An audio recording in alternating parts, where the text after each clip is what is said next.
ओम श्री गणेशाय नमः। Gaudy true channel में आप सभी का स्वागत है। आज बृहस्पतिवार है। आज के दिन भगवान विष्णु की पूजा करके बृहस्पतिवार व्रत की कथा को अवश्य पढ़ना या सुनना चाहिए। इससे घर में सुख शांति बनी रहती है और घर की निर्धनता हमेशा हमेशा के लिए दूर हो जाती है। तो आइए सुनते हैं बृहस्पतिवार व्रत की पावन कथा को। प्राचीन समय की बात है। भारत में एक राजा राज्य करता था। वह बड़ा प्रतापी तथा दानी था। वह नित्य प्रति मंदिर में भगवत दर्शन करने जाता था। वह ब्राह्मण और गुरु की सेवा किया करता था। उसके द्वार से कोई भी याचक निराश होकर नहीं लौटता था। वह प्रत्येक गुरुवार को व्रत रखता एवं पूजन करता था। हर दिन गरीबों की सहायता करता था। परंतु यह सब बातें उसकी रानी को अच्छी नहीं लगती थी।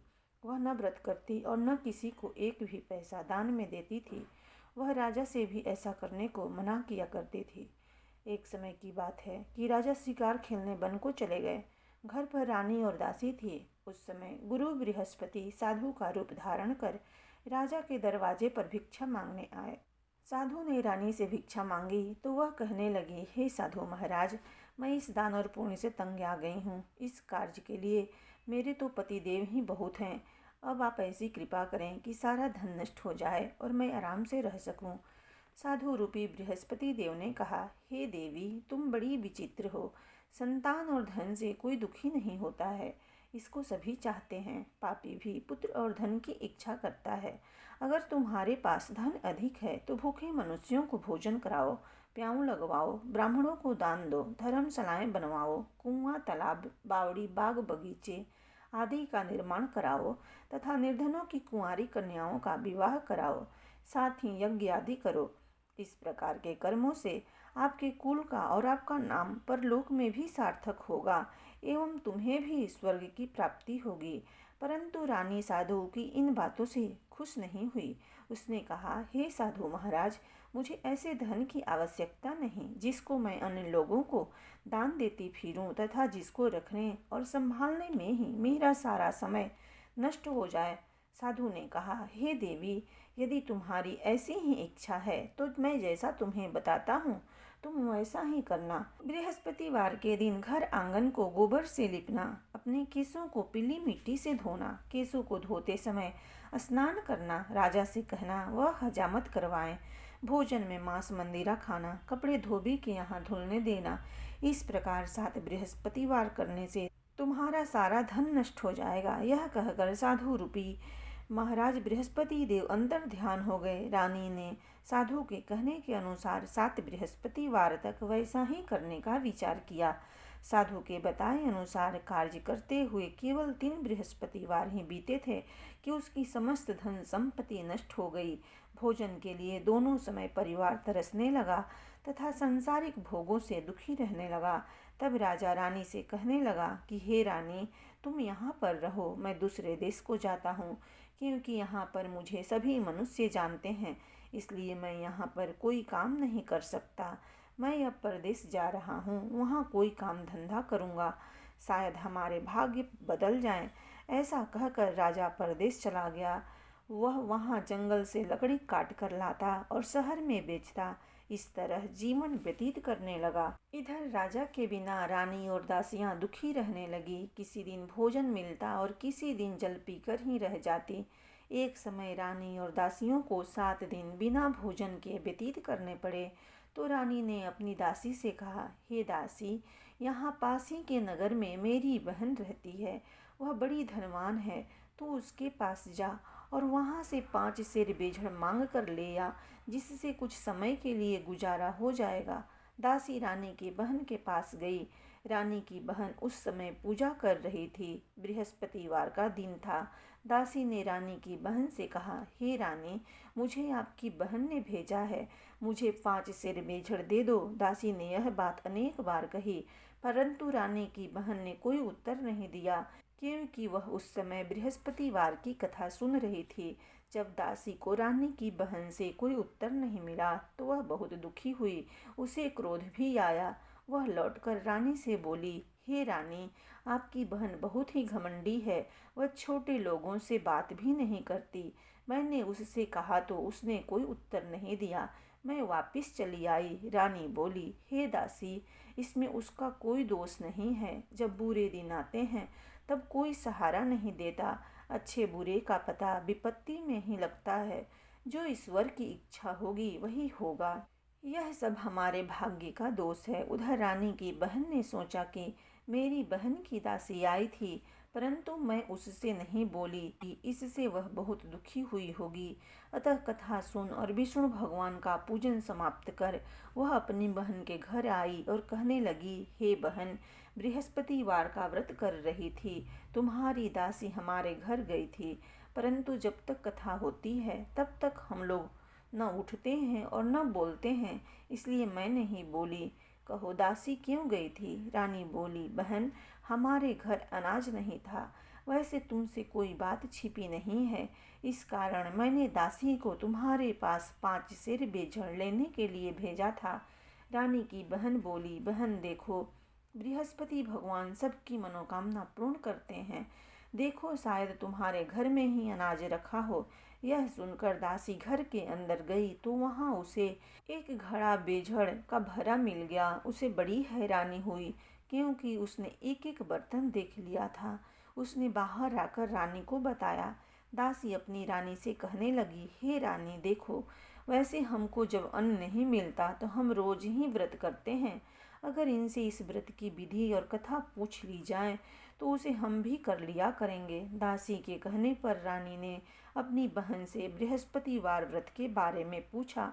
उसकी बहन ने बताया, हे रानी बहन, बृहस्पतिवार को सूर्योदय से पूर्व उठकर स्नान करके बृहस्पतिवार का व्रत करना चाहिए, लेकिन उस दिन सिर नहीं धोना चाहिए। बृहस्पतिवार के व्रत में चने की दाल और मुनक्कों से विष्णु भगवान का केले के वृक्ष की जड़ में पूजन करें तथा दीपक जलावें। उस दिन एक ही समय भोजन करें। भोजन पीले खाद्य पदार्थ का करें तथा कथा सुनें। इस प्रकार करने से गुरु भगवान प्रसन्न होते हैं, अन्न पुत्र धन देते हैं। इस तरह व्रत और पूजन की विधि बताकर रानी की बहन अपने घर लौट गई। रानी और दासी दोनों ने निश्चय किया कि वे बृहस्पति देव भगवान का पूजन जरूर करेंगी। 7 दिन बाद जब बृहस्पतिवार आया तो उन्होंने व्रत रखा। घुड़साल में जाकर चना और गुड़ बीन लाई तथा उसकी दाल से केले की जड़ में विष्णु भगवान का पूजन किया। अब भोजन कहाँ से आए? दोनों बड़ी दुखी हुई, परंतु उन्होंने व्रत किया था, इस कारण बृहस्पति देव भगवान प्रसन्न थे। वे एक साधारण व्यक्ति के रूप में 2 थालों में सुंदर पीला भोजन लेकर आए और दासी को देखकर बोले, हे दासी, यह भोजन तुम्हारी और रानी के लिए है, तुम दोनों करना। दासी भोजन पाकर बड़ी प्रसन्न हुई और रानी से बोली, रानी जी, भोजन कर लो। रानी को भोजन आने के बारे में कुछ पता नहीं था, इसलिए वह दासी से बोली, जा तू ही भोजन कर, क्योंकि तू हमारी व्यर्थ में हंसी उड़ाती है। दासी बोली, एक व्यक्ति अभी भोजन दे गया है। रानी कहने लगी, वह भोजन तेरे लिए ही दे गया है, तू ही भोजन कर। दासी ने कहा, वह व्यक्ति हम दोनों के लिए 2 थालों में भोजन दे गया है, इसलिए मैं और आप दोनों ही साथ साथ भोजन करेंगी। फिर दोनों ने गुरु भगवान को नमस्कार कर भोजन प्रारंभ किया। उसके बाद से वे प्रत्येक बृहस्पतिवार को गुरु भगवान का व्रत और पूजन करने लगी। बृहस्पति भगवान की कृपा से उसके पास धन हो गया, परंतु रानी फिर पहले की तरह से आलस्य करने लगी। तब दासी बोली, देखो रानी, तुम पहले भी इस प्रकार आलस्य करती थी, तुम्हें धन के रखने में कष्ट होता था, इस कारण सभी धन नष्ट हो गया। अब गुरु भगवान की कृपा से धन मिला है तो फिर तुम्हें आलस्य होता है। बड़ी मुसीबतों के बाद हमने यह धन पाया है, इसलिए हमें दान पुण्य करना चाहिए। तुम भूखे मनुष्यों को भोजन करवाओ, प्याऊ लगवाओ, ब्राह्मणों को दान दो, कुआं, तालाब, बावड़ी आदि का निर्माण कराओ, मंदिर पाठशाला बनवा कर दान दो, कुंवारी कन्याओं का विवाह कराओ, धन को शुभ कार्यों में खर्च करो, जिससे तुम्हारे कुल का यश बढ़े तथा स्वर्ग प्राप्त हो और पितृ प्रसन्न हो। दासी की बात मानकर रानी ने इसी प्रकार के कर्म करने प्रारंभ किए, जिससे उनका काफी यश फैलने लगा। एक दिन रानी और दासी आपस में विचार करने लगी कि न जाने राजा किस दशा में होंगे, उनकी कोई खोज खबर नहीं है। गुरु भगवान से उन्होंने प्रार्थना की और भगवान ने रात्रि में राजा को स्वप्न में कहा, हे राजा उठ, तेरी रानी तुझको याद करती है, अब अपने देश को लौट जा। राजा प्रातःकाल उठकर जंगल से लकड़ियां काट कर लाने के लिए जंगल की ओर चल पड़ा। जंगल से गुजरते हुए वह सोचने लगा, रानी की गलती से कितने दुख भोगने पड़े। राजपाट छोड़कर उसे जंगल में आकर रहना पड़ा। जंगल से लकड़ियां काटकर उसे बेचकर गुजारा करना पड़ा। उसी समय उस जंगल में बृहस्पति देव एक साधु का रूप धारण कर आए और राजा के पास आकर बोले, हे लकड़हारे, तुम इस सुनसान जंगल में किस चिंता में बैठे हो, मुझे बतलाओ। यह सुनकर राजा के नेत्रों में जल भर आया और साधु की वंदना कर बोला, हे प्रभो, आप सब कुछ जानने वाले हैं। इतना कहकर राजा ने साधु को अपनी संपूर्ण कहानी सुना दी। महात्मा तो स्वभाव से ही दयालु होते हैं। वे राजा से बोले, हे राजा, तुम्हारी पत्नी ने बृहस्पति देव के प्रति अपराध किया था, जिसके कारण तुम्हारी यह दशा हुई। अब तुम किसी प्रकार की चिंता मत करो, भगवान तुम्हें पहले से अधिक धन देंगे। देखो, तुम्हारी पत्नी ने बृहस्पतिवार का व्रत करना प्रारंभ कर दिया है।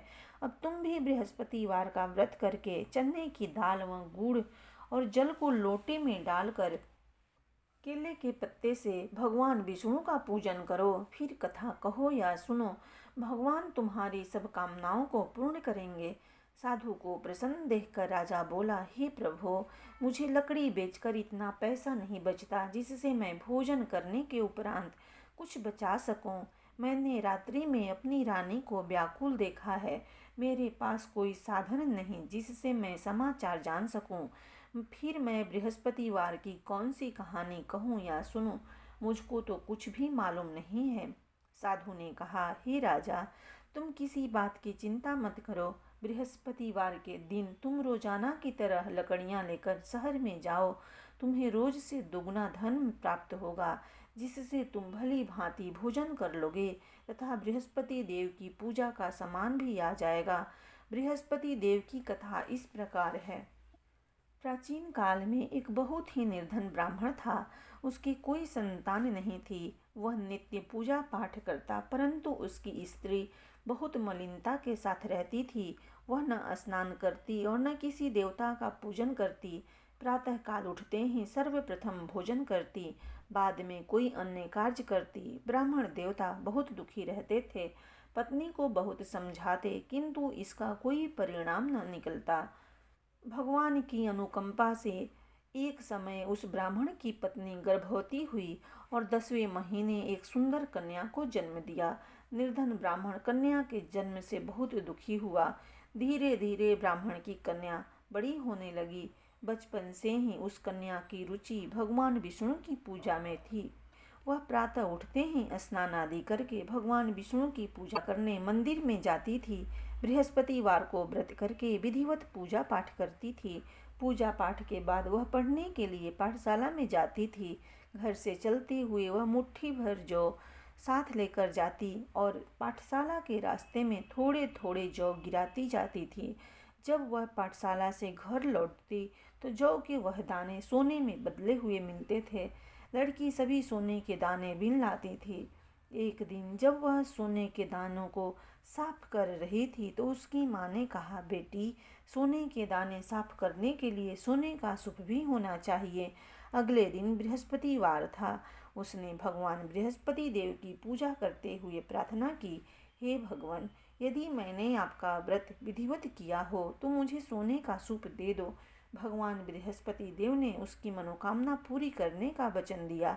पाठशाला से लौटते समय उसे रास्ते में सोने का सूप पड़ा हुआ मिला। घर लौटकर सोने का सूप अपनी माँ को दिखाकर वह सोने के दाने साफ करने लगी। उसी समय नगर का राजकुमार उसके घर के पास से गुजरा। उस सुंदर लड़की को सोने के सूप में जौ साफ करते देख राजकुमार उस पर मोहित हो गया। महल में लौटकर राजकुमार ने राजा से उस लड़की से विवाह करने की इच्छा प्रकट की। तो राजा ने ब्राह्मण को महल में बुलाकर राजकुमार से उसकी लड़की के विवाह की बात कही। ब्राह्मण तैयार हो गया। धूमधाम से उस लड़की का विवाह राजकुमार से हो गया। दुल्हन बनकर ब्राह्मण की लड़की महल में चली गई। लड़की के चले जाने से ब्राह्मण फिर निर्धन हो गया। उसे कई कई दिन भोजन भी नहीं मिलता था। बहुत दुखी होकर ब्राह्मण एक दिन अपनी लड़की के पास गया। अपने पिता से निर्धनता का समाचार सुनकर उसे बहुत सा धन देकर पिता को विदा किया। उस धन से ब्राह्मण के कुछ दिन तो आराम से गुजर गए, लेकिन जल्दी ही फिर भूखों मरने की हालत हो गई। ब्राह्मण अपनी लड़की से धन लेने के लिए फिर महल में पहुंचा। लड़की ने पिता की बुरी हालत देखकर कहा, पिताजी, आखिर आप कब तक मुझसे धन लेकर जीवन यापन करेंगे? आप कोई ऐसा उपाय क्यों नहीं करते जिससे आपका घर धन संपत्ति से भर जाए? ब्राह्मण ने कहा, मैंने तेरी माँ को बहुत समझा लिया, पर उसकी समझ में कुछ नहीं आता। उसका फूहड़पन नष्ट हो तो घर की निर्धनता भी दूर हो जाए। तब कुछ सोचकर लड़की ने पिता से कहा, पिताजी, आप कुछ दिनों के लिए माँ को मेरे पास छोड़ जाओ। तब कुछ सोचकर ब्राह्मण पत्नी को लड़की के पास महल में छोड़ आया। लड़की ने अपनी माँ से कहा, माँ, तुम प्रातः काल उठकर स्नान आदि करके भगवान बृहस्पति देव की पूजा अवश्य करना। पूजा करने से तुम्हारी निर्धनता अवश्य दूर हो जाएगी। लेकिन उसकी माँ ने उसकी कोई बात नहीं मानी। तब क्रोधित होकर लड़की ने अपनी माँ को एक कक्ष में बंद कर दिया। सूर्योदय के समय माँ को उठाकर जबरदस्ती उसे स्नान कराया और फिर मंदिर में ले जाकर भगवान बृहस्पति देव की पूजा कराई। कुछ दिनों तक ऐसा करने से माँ की बुद्धि में परिवर्तन हुआ और वह स्वयं बृहस्पतिवार का व्रत करने लगी। उसके व्रत रखने से ब्राह्मण के घर में भगवान विष्णु की अनुकंपा से धन की वर्षा होने लगी। दोनों पति पत्नी धन संपत्ति पाकर आनंद पूर्वक जीवन यापन करते हुए विष्णु धाम को चले गए। लकड़हारा बने राजा ने उस साधु से भगवान बृहस्पति देव की यह कथा सुनाकर बृहस्पतिवार का व्रत करके भगवान विष्णु की पूजा की। उस दिन से उसके सभी क्लेश दूर हो गए। लेकिन अगले बृहस्पतिवार को कामकाज में अधिक व्यस्त रहने के कारण उसने बृहस्पति देव का व्रत नहीं किया। भगवान बृहस्पति देव लकड़हारे से क्रोधित हो गए और उसे भूल की सजा दी। उस दिन नगर के राजा ने नगर में घोषणा करके सबको सूचित किया, प्रत्येक नागरिक मेरे महल में भोजन करने आए।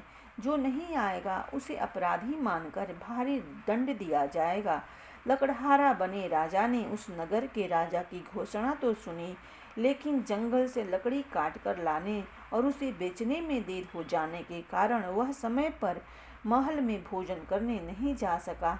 अतः राजा के सैनिक लकड़हारे को पकड़कर महल में ले गए। राजा ने उसे महल के एक कक्ष में बैठाकर भोजन कराया। उस कक्ष में एक खूंटी पर रानी का सोने का हार लटका हुआ था। लकड़हारा अकेला उस कक्ष में भोजन कर रहा था। तभी उसने एक आश्चर्यजनक घटना घटती देखी। देखते ही देखते वह खूंटी हार को निगल गई। थोड़ी देर के बाद राजा ने हार को गायब देखा तो लकड़हारे को कारावास में डलवा दिया। लकड़हारा मन ही मन अपने भाग्य को कोसने लगा। तभी उसे जंगल में मिले साधु का स्मरण हो आया। थोड़ी देर में भगवान बृहस्पति देव सन्यासी के रूप में उसके सामने प्रकट हुए और कहा, हे लकड़हारे, तूने भगवान बृहस्पति देव की पूजा नहीं की, इसी कारण तुम्हें कष्ट हुआ है। लेकिन अब चिंता मत करो, बृहस्पतिवार के दिन कारागार के दरवाजे पर तुम्हें कुछ पैसे पड़े हुए मिलेंगे। उन पैसों से भगवान बृहस्पति देव का व्रत करके उनकी पूजा करोगे तो तुम्हारे सब दुख नष्ट हो जाएंगे। बृहस्पतिवार के दिन दरवाजे पर पड़े मिले पैसों से चने और गुड़ मंगाकर लकड़हारे ने बृहस्पतिवार की कथा कही तो भगवान बृहस्पति देव ने प्रसन्न होकर उस नगर के राजा को सपने में लकड़हारे को कारागार से मुक्त करने को कहा। सुबह राजा ने अपने कक्ष में आकर देखा तो खूंटी पर रानी का हार टंगा हुआ था। राजा ने लकड़हारे को मुक्त कर दिया और उसे धन और आभूषण देकर विदा किया। लकड़हारा बना राजा उस नगर से चलकर अपने नगर में पहुंचा तो उस नगर में कुएं, धर्मशाला, बाग बगीचे देखकर बहुत प्रसन्न हुआ। राजा ने किसी से पूछा, ये कुएं धर्मशालाएं किसने बनवाई है? सबने उसे बताया कि यह सब रानी और उसकी दासी ने बनवाए हैं। राजा महल में पहुंचा तो रानी ने उसका भव्य स्वागत किया। तब राजा ने निश्चय किया कि सप्ताह में एक बार तो सभी बृहस्पति देव का व्रत तथा पूजन करते हैं, परंतु मैं प्रतिदिन व्रत किया करूँगा तथा दिन में 3 बार कथा कहा करूँगा। अब राजा हर समय दुशाले में चने की दाल बांधे रहता तथा दिन में 3 बार बृहस्पति देव की कथा कहता। कुछ दिनों के बाद राजा को अपनी बहन की याद आई। एक दिन घोड़े पर सवार होकर राजा अपनी बहन से मिलने चल दिया। अभी राजा नगर के बाहर पहुंचा ही था कि उसने कुछ लोगों को एक शव को ले जाते हुए देखा। राजा को स्मरण हो आया कि आज उसने किसी को बृहस्पतिवार की व्रत कथा नहीं सुनाई है। राजा ने उन लोगों को रोककर कहा, भाइयों, आप शव को ले जाने से पहले मुझसे बृहस्पतिवार की कथा सुन लें। लोगों ने राजा पर क्रोधित होते हुए कहा, तुम पागल तो नहीं हो? लेकिन कुछ बड़े बूढ़े लोगों ने कहा, अच्छा भाई, साथ में चलते चलते तुम अपनी कथा भी सुना लो। राजा ने चलते हुए आधी कथा ही सुनाई थी कि शव हिलने लगा। राजा को पूरी कथा सुनाते ही शव उठकर बैठ गया। लोगों ने हैरानी से दांतों तले उंगली दबाई और अगले बृहस्पतिवार से भगवान बृहस्पति देव का व्रत करने व कथा सुनने का निश्चय कर लिया। अब घोड़े पर सवार राजा चलते हुए एक किसान के पास पहुंचा। किसान अपने खेत में हल चला रहा था। राजा ने कहा, अरे भाई, मुझसे बृहस्पतिवार की कथा सुन लो। किसान झुंझलाकर बोला, अरे भाई, देख नहीं रहे, जितनी देर तक तुम्हारी कथा सुनूंगा उतने देर में तो पूरे खेत में हल चला लूँगा। राजा निराश होकर चलने लगा। तभी किसान के बैल लड़खड़ाकर जमीन पर जा गिरे। किसान के पेट में भी जोरों का दर्द होने लगा। उस किसान की पत्नी जब खाना लेकर आई तो उसने किसान से इस बारे में पूछा। किसान ने घुड़सवार की पूरी कहानी सुनाई। किसान की पत्नी दौड़ती हुई राजा के पास पहुंचकर हाथ जोड़कर बोली, भैया, मैं तुम्हारी कथा सुनने को तैयार हूँ। राजा ने उसके साथ खेत पर पहुंचकर बृहस्पतिवार की कथा सुनाई। तभी बैल उठकर खड़े हो गए। किसान के पेट का दर्द भी तुरंत ठीक हो गया। राजा अपनी बहन के घर पहुंचा तो उसकी बहुत आवभगत हुई। अगले दिन सुबह उठकर राजा ने देखा घर के सभी लोग भोजन कर रहे हैं। किसी भूखे को बृहस्पतिवार की कथा सुनाए बिना राजा भोजन नहीं करता था। उसने बहन से कहा, बहन, क्या घर में कोई ऐसा व्यक्ति है जिसने अभी तक भोजन न किया हो? उसकी बहन बोली, भैया, हमारे घर में तो क्या, आपको पूरे नगर में कोई ऐसा व्यक्ति नहीं मिलेगा जिसने सुबह सुबह भोजन नहीं किया हो। तब राजा ने बहन के घर से निकलकर उस नगर में बिना भोजन किए व्यक्ति की तलाश की। एक गणरिये के घर में उसका बेटा बीमार होने के कारण भूखा रह गया था। राजा ने उसको जाकर बृहस्पतिवार की कथा सुनाई। कथा सुनते सुनते गणरिये का बीमार बेटा बिल्कुल ठीक हो गया। सबने राजा की बहुत प्रशंसा की।